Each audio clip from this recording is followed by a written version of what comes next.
view, how do you reflect on the year that went by from a compliance point of view, the culture of compliance, what went well, what didn't as much? Your thoughts? As we all are aware that in the month of August, the DPDP Act had come into effect. And for the ease of reference, it is the Digital Data Personal Data Protection Act, which came into effect, and the rules are yet awaited. So if we delve deep into the act, we know that the penalty provisions are hefty in the act, which is it is ranging from about 50 crores to 250 crores.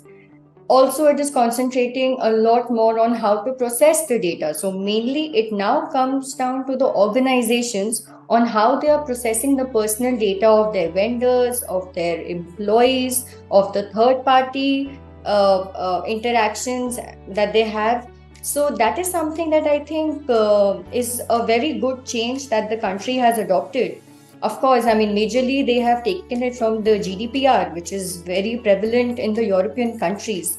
But I think it was high time that India also had to implement such a structure in the country wherein, our personal data is protected.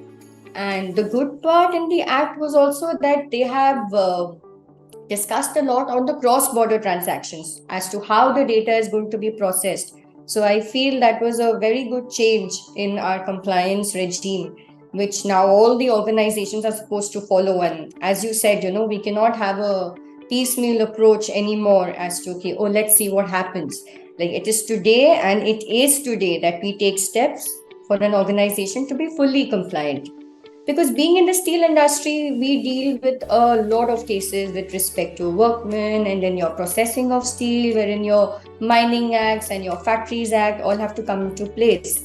So being in this organization also, we have seen that the trends have changed a lot, wherein the management has started taking compliances more seriously, and the adherence to compliance, the steps to adhere to these compliance have been more stringent.